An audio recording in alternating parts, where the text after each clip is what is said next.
લક્ષ્ય ન્યૂઝ, એક નજર, એક લક્ષ્ય.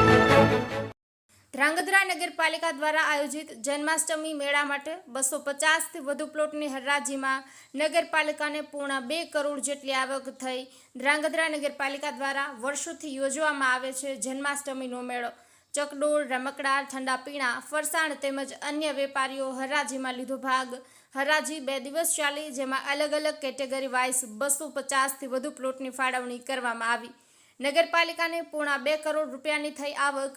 15/8/2025 થી 18/8/2025 એમ 4 દિવસીય મેળાનું આયોજન. ધ્રાંગધ્રા પાલિકા દ્વારા યોજાતી જન્માષ્ટમીના લોકમેળા માટે મેળામાં ધંધા કરવા માંગતા હોય તે લોકો માટે વિવિધ પ્લોટની હરાજી રાખવામાં આવી હતી.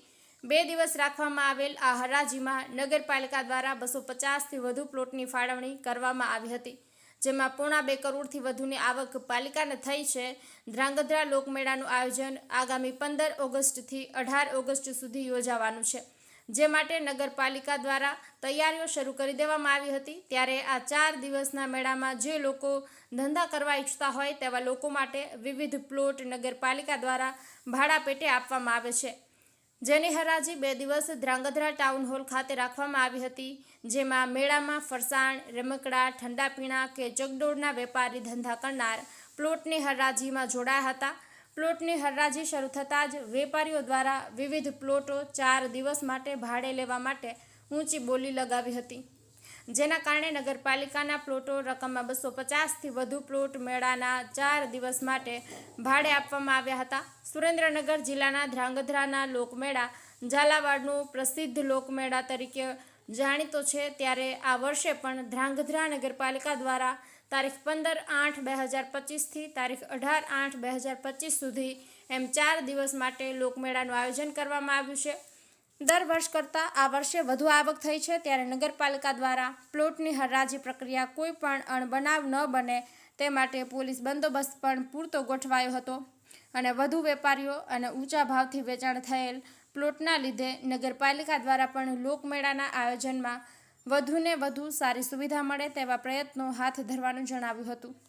નગરપાલિકા ખાતે લોકમેળામાં રાઇટ્સના પ્લોટની હરાજી પ્રક્રિયામાં નગરપાલિકાના ચીફ ઓફિસર મંટીલ કુમાર પટેલ, પ્રમુખ કુલદીપસિંહ ઝાલાની અધ્યક્ષતામાં યોજવામાં આવી હતી, જેમાં ઉપપ્રમુખ, કારોબારી ચેરમેન, મેળા કમિટીના ચેરમેનની હાજરીમાં 2 દિવસ હરાજી ચાલી હતી. બ્રિજેશ ત્રિવેદી, સુરેન્દ્રનગર. મારું નામ મોહસિન છે. હું છેલ્લા 8-9 વર્ષથી હરાજીમાં ધ્રાંગધ્રા નગરપાલિકામાંથી પ્લોટ છોડાવું છું ને મેળો એમાં હર સાલ નવી રાયડું લાવી છીએ અમે.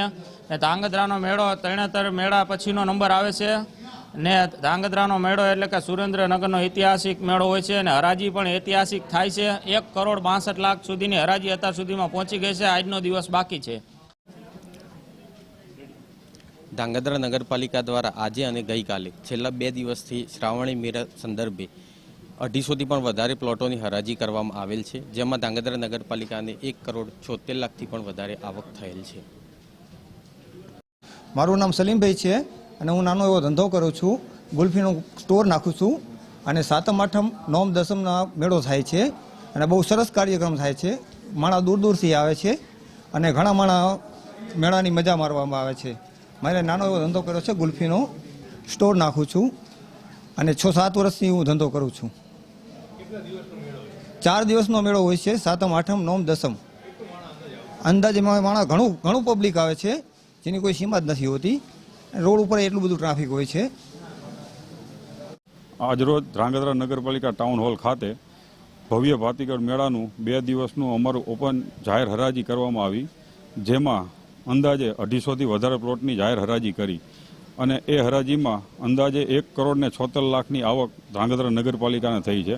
ગત વર્ષે 1,43,00,000ની થઈ હતી, પણ ત્યારે અતિવૃષ્ટિ વરસાદના કારણે મેળો રદ થયો હતો. તો અમે દરેક વેપારીઓને તમામ રકમ પરત કરી હતી.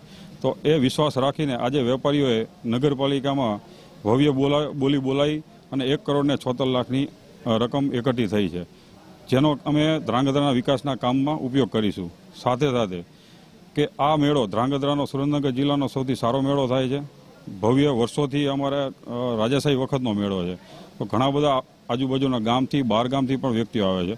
તો તમામ વેપારીઓ અને ગામની સવલત વધે એના માટે અમે પૂરતા પ્રયત્ન કરશું.